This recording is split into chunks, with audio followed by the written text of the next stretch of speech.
कहानी की शुरुआत में हमें रास्ते में जाते हुए दो बसेस को दिखाया जाता है। उस बस में बहुत सारी फीमेल स्टूडेंट्स होती हैं जो सभी अपनी क्लास के लिए जा रही होती हैं। उन्हीं में से एक का नाम था मित्सुको, जो दिखने में काफ़ी प्यारी थी। वह अपनी नोट्स बुक में कुछ लिख रही होती है।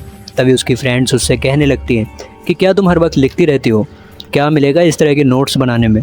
यहाँ देखो सभी लोग एंजॉय कर रहे हैं, तुम क्यों नहीं करती। यह कहकर उसकी फ्रेंड उसकी नोटबुक को छीन लेती है और उसका पेन नीचे गिर जाता है और वो अपना पेन उठाने के लिए जैसे ही झुकती है तभी हम देख पाते हैं कि उस समय कोई चीज़ बहुत तेज़ी से आती है और उस लड़कियों के साथ उन दोनों बसेस को आधे धड़ से काट देती है, जिसकी वजह से सारी की सारी लड़कियां दो हिस्सों में कट जाती हैं। इसी के साथ जैसे ही मित्सुको ऊपर उठती है तब यह देखकर काफ़ी हैरान हो जाती है कि यह क्या हो गया। अब क्योंकि वो नीचे पेन लेने के लिए झुकी थी इसीलिए बच गई थी।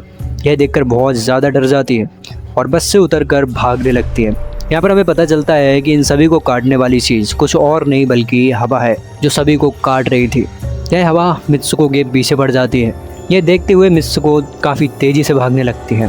भागते समय उसे आगे 4 लड़कियां और भी दिखाई देती हैं और वो उन्हें झुकने के लिए कहती है, लेकिन काफ़ी देर हो चुकी थी। वो हवा उन्हें भी आधे धड़ से काट कर चली जाती है, लेकिन उनमें से मित्सुको एक लड़की को बचा लेती है कि तभी इन्हें कुछ साइकिलिंग करती हुई लड़कियां नजर आती हैं जो कहीं पर जा रही थी। उन्हें भी यह बचाने की कोशिश करती है, लेकिन वो हवा उनके साथ भी वैसा ही करती है जो अभी इनके दोस्तों के साथ हुआ और इसी दौरान वो लड़कियां भी मारी जाती हैं। अब वो यह देखकर काफ़ी डर जाती है और वो इधर उधर भागने लगती है। आगे हम देखते हैं मित्सुको जब एक नदी के पास जाती है तो वह यह देखकर काफ़ी हैरान हो जाती है कि उस नदी में भी पहले से बहुत सारी डेड बॉडीज पड़े हुए थे जिसे हवा ने यानी उस अदृश्य चीज़ ने काट दिया था। वहाँ से वो एक डेड बॉडी के कपड़े लेकर चेंज कर लेती है। अगली सीन में हम देखते हैं मित्सुको चलते चलते एक स्कूल में पहुंच चुकी थी जहाँ पर और भी बहुत सारी फीमेल स्टूडेंट्स थी। उनका यूनिफॉर्म मित्सुको के यूनिफॉर्म से काफ़ी डिफरेंट था, यानी यह भी था कि वो उनके स्कूल की स्टूडेंट तो नहीं थी कि तभी एक लड़की मित्सुको के पास आती है और उससे कहने लगती है कि तुम कैसी हो।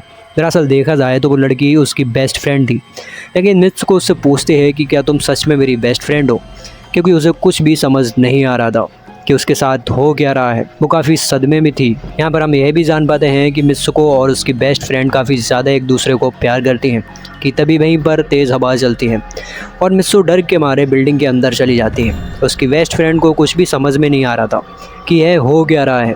वो मित्सुको से पूछने लगती है कि तुम इतना ज़्यादा काँप क्यों रही हो और इतना ज़्यादा डरी क्यों हो, तुम्हें क्या हो गया है। तब मित्सुको अपने बेस्ट फ्रेंड को सब कुछ बता देती है कि किस तरह से एक हवा का झोंका आया और उसके स्कूल के सभी स्टूडेंट्स को काट कर चली गई। यह सुनकर उसकी दोस्त उससे विंडो के पास ले जाकर उसके हाथ बाहर निकाल कर कहने लगती है कि है देखो, यह बस हवा है और कुछ नहीं।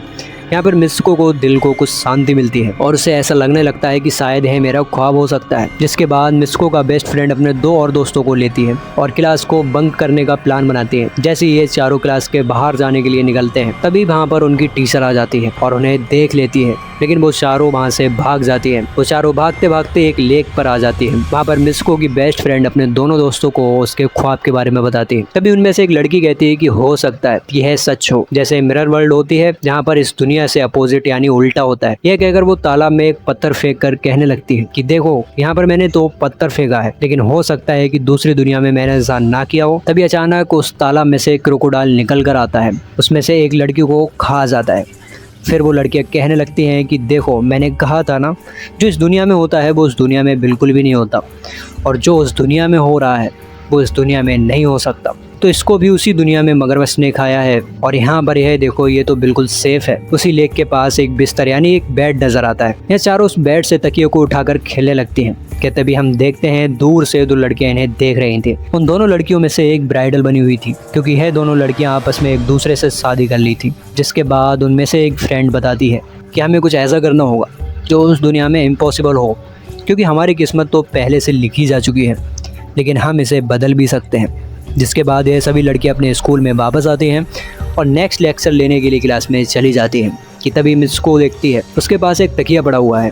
अब जैसे ही वो इस तकियों को उठाने के लिए नीचे झुकती है कि तभी उसकी टीचर पूरे क्लास में गन से फायर करने लगती है और जैसे ही मित्सुको उस तकियों को उठाकर ऊपर देखती है तो उस क्लास की सभी लड़कियां मारी जा चुकी होती हैं और यहाँ पर एक बार फिर वो बच जाती है, जैसे पिछली बार अपनी ड्रीम्स में बच गई थी। मित्सुको की टीचर उसके पास आकर कहती है कि तुम्हारी हिम्मत कैसे हुई इस क्लास को बंक करने की, तुम्हारा भी मरना तय है। कि तभी उस वक्त 2 लड़कियां और आ जाती हैं और मिस्को को बचाकर वहाँ से भागने की कोशिश करती है, लेकिन एक दूसरी टीचर वहाँ पर आकर उन दोनों लड़कियों को मौत के घाट उतार देती है। अब जितने स्टूडेंट्स की जान बच गई थी, मिस्को उनके साथ बाहर भागने लगती है, लेकिन स्कूल की सभी टीचर्स उन सभी लड़कियों को फायरिंग करने लगते हैं। अब यहाँ पर फायरिंग के दौरान सभी लड़कियां जैसे ही वहाँ से बाहर आती हैं तो यहाँ पर हवा उन्हें काट देती है। यहाँ पर अब मिस्को एक बार फिर से अकेली रह जाती है और वो वहाँ से भागकर क्राउड एरिया से होते हुए पुलिस स्टेशन में आ जाती है। वो वहाँ पर सब कुछ बताने लगती है। उसकी यह बात सुनने के बाद पुलिस वाली लड़कियां उससे कहती हैं कि लेकिन तुमने स्कूल वाले कपड़े तो नहीं पहने हुए हैं। और जब वो उसके सामने एक मिरर को रखती है तब मिस्को को उस मिरर में देखती है कि वो एकदम से बदल गई होती है और लोग उसे मिस्को के नाम से नहीं बल्कि उसे किसी और नाम से बुला रहे थे। यहाँ पर हमें पता चलता है कि उसकी शादी होने वाली थी। तब भाई पुलिस ऑफिसर उसे उसकी शादी के लिए लेकर जाती है। ये देखकर आसपास के लोग उसे कॉन्ग्रेचुलेसन दे रहे थे। अब जैसे ही वे सभी उसे लेकर चर्च पहुंचते हैं तो मिस्को की बेस्ट फ्रेंड भी वहीं पर मौजूद होती है। मिस्को उससे पूछने लगती है कि ये सब मेरे साथ क्या हो रहा है। तब उसकी दोस्त उसे कहती है कि अभी खामोश रहो, हम किसी के कंट्रोल में हैं, बस जैसा मैं कहूँ वैसा तुम करती रहो। और यह कहते हुए वह उसका बैटिंग ड्रेस पहनाती है और उसे वहाँ से जाने के लिए कहती है। अब जैसे ही वह अपनी मैरिज सेरेमनी के लिए आगे बढ़ती है तो वहाँ की सभी लड़कियाँ उसका मजाक उड़ाने लगती हैं। यह देखकर उसकी बेस्ट फ्रेंड एक एक करके सभी को मारना शुरू कर देती है। जिसके बाद मिस्को जैसे ही आगे बढ़ती है तो उसे ग्रूम की जगह एक ताबूत खड़ा हुआ नजर आता है। उस ताबूत को खोले जाने पर एक बड़ा पिग बाहर निकलता है। मिस्को उसे देखकर काफ़ी ज़्यादा डरने लगती है और एक टूटी हुई बोतल से उस पर अटैक कर देती है।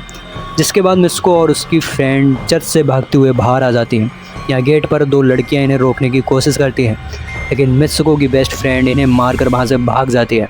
उधर मिस्को दूसरी तरफ भाग रही थी क्योंकि अब उसे लगने लगा था कि उसके साथ कुछ ज़्यादा ही गलत हो रहा है। आगे जाने पर एक और मिरर में खुद को देखती है। वो वह एक बार फिर से खुद को बदला हुआ पाती है। अब जिस जगह पर मिस्को थी वहीं पर रेस हो रही थी कि तभी उसके पास कुछ लड़कियां आकर उसे कहने लगती हैं, तुम तो बहुत अच्छी रेसर हो, खड़ी क्यों हो, भाग क्यों नहीं रही हो। और सब वो भागना स्टार्ट करती है तो वो खुद में काफ़ी एनर्जी फील करने लगती है। जिसके बाद मिस्को रेस जीतने की पूरी कोशिश करने लगती है और भागते समय उसे अपने फ्रेंड्स भी नजर आते हैं जो कुछ वक्त पहले उसके स्कूल में मारी जा चुकी थी। तभी उसी वक्त उसकी बेस्ट फ्रेंड आ जाती है। तभी ये दोनों नोटिस करती हैं कि वहाँ पिग और वो औरतें जिन्होंने उनको चर्च में रोक रखा था वो सभी इन्हीं की तरफ आ रही थी। भागते समय कुछ लड़कियां मिस्को से कहने लगते हैं कि इस दुनिया से बाहर चली जाओ। इसके बाद हम आगे देखते हैं कि मिस्को भागते हुए एक सुनसान अंधेरी जगह पर आ जाती है। वहीं पर कुछ स्टूडेंट्स नजर आती हैं जिन्होंने यूनिफॉर्म पहना हुआ था। तो सभी लड़कियां मिस्को से कहने लगते हैं कि हम सभी मरे हुए हैं और तुम्हें भी मार देंगे। लेकिन तभी मिस्को की बेस्ट फ्रेंड वहां पर आकर उसे लड़की को मारकर वहां से मिस्को को भगा ले जाती है।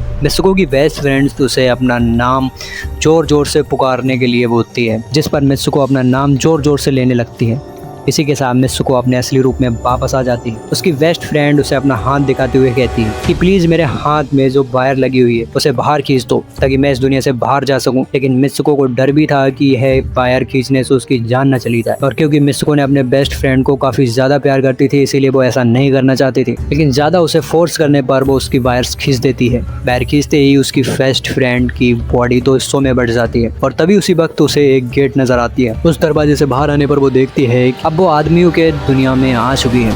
वहीं पर उसे पोस्टर्स भी लगे हुए थे जिस पोस्टर में कुछ लड़के देख रहे थे। तभी एक लड़का मिस्को के पास आकर कहता है कि तुम फ्यूचर में हो। इस बात को सुनते ही वो बेहोश हो जाती है। कुछ टाइम के बाद जब उसे होश आता है तब वो आगे बढ़ती है। तब वो देखती है कि एक बूढ़ा आदमी गेम खेल रहा होता है और उसी गेम में मिस्को वही कैरेक्टर नजर आती है जो अभी बनी हुई है। मिस्को को देखते ही बूढ़ा आदमी कहने लगता है कि मैंने इस गेम को बनाया है और मैं ही हूँ जो तुम लोगों को कंट्रोल कर रहा हूँ। तुम तो बहुत पहले मारी जा चुकी थी लेकिन मैंने तुम्हारा डीएनए लेकर तुम्हें फिर से बनाया। मिस्को को जब यह बात सुनकर उसे पता चला कि यह एक गेम है तो उसे लगता है कि शायद मैं अभी अपने दुनिया में जा सकती हूँ। तभी उसी समय एक आदमी आता है और मिस्को को अपने पास बुलाने लगता है। तब तक वो बूढ़ा आदमी मिस्को को उसके आखिरी लेवल के कंप्लीट करने के लिए कहता है। वह आगे बढ़ने लगती है कि तभी मिस्को को अपना दोस्त की कही हुई बात याद आ जाती है कि अगर इस दुनिया में कुछ ऐसा करो जो दूसरी दुनिया में इम्पॉसिबल हो तो तुम इस गेम से बाहर आ जाओगे। और इसी के साथ वो इस आदमी का गला दबा देती है और कहने लगती है बस करो हमारे साथ खेलना। यह कहकर मिस्को को उस बूढ़े आदमी की छड़ी को उठाकर अपने पेट में घुसा लेती है जिस वजह से उसकी मौत हो जाती है। और यहाँ पर हम देख पाते हैं कि बूढ़ा आदमी है सोच भी नहीं सकता था कि मिस्को ऐसा कुछ कर सकती है। और इसी के साथ उसकी डेस्टिनी पूरी तरह चेंज हो जाती है। वो इस दुनिया में यानी गेम में तो मर चुकी थी लेकिन असली दुनिया में अभी भी जिंदा थी। आगे हमें यह भी दिखाया जाता है कि मिस्को की बाकी की कैरेक्टर्स भी किसी न किसी वजह से अपने आप को मार लेते हैं और अब वो सभी गेम का पार्ट नहीं थी। अगले सीन में मिस्को को बर्फीली जगह पर लौटा हुआ दिखाया जाता है और अब वह अपने रियल वर्ल्ड में आ चुकी थी और इसी के साथ यह दिमाग घुमा देने वाली कहानी यहाँ पर खत्म हो जाती है। आगे और भी ऐसी एक्सप्लेनेशन मूवी देखने के लिए कमेंट में नेक्स्ट लिखना ना भूलें। Thanks for watching. मिलते हैं अगली वीडियो में।